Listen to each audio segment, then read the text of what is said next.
আসসালামু আলাইকুম। তোমরা সবাই জানো যে এবার আমার 1.5 বিঘে পেঁপো ছিল। ওই পেঁপেগুলো সব বিক্রি করে দিয়েছি। গাছে অনেক মোটা মোটা এবং তরতাজা হয়ে গিয়েছিল। এজন্য সকাল সকাল পার্টিরা সব চলে এসেছিল। তাদের হাতে ছোঁয়ায় চমৎকারভাবে মোটা মোটা পেঁপেগুলো সব পেড়ে নিচ্ছিল এবং ছোট ছোট পেঁপেগুলো সব গাছে থুইয়ে দিচ্ছিল। মূলত আমি 10 টাকা দরে এই পেঁপেগুলো সব বিক্রি করে দিয়েছি। সব জমি থেকে কুড়িয়ে ছিটিয়ে পেঁপে হয়েছিল 99 মণ। কিন্তু পেঁপে যেরকম বেশি হয়েছে, আমার টাকার পরিমাণও খুব বেশি হয়নি, যেহেতু 10 টাকা কেজি দরে বিক্রি করেছি। অনেকেই জিজ্ঞাসা করেন যে এত গাছে কিভাবে পেঁপে ধরে। এটা হচ্ছে হাইব্রিড অধিক ফলনশীল একটি জাত, যেটার নাম হচ্ছে আপনার শাহী পেঁপো।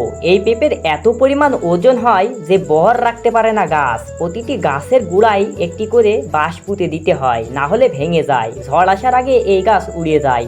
এটা মাথায় রেখে চাষ করতে হবে। বাঁশ যদি না থাকে তাহলে চাষ করা যাবে না। আমাদের এই জমিতে আমরা কিছু লাগিয়েছি হাইব্রিড আপনার শাহী জাত, আবার কিছু আছে দেশি পেঁপে। এই দেশি পেঁপের খুব একটা দাম নেই, মাত্র 6 টাকা করে কেজি বিক্রি করেছি। আর এই শাহী পেঁপে অনেক মোটা, এই জন্য এগুলো 6 টাকা করে নয়, 10 টাকা করে বেচেছি।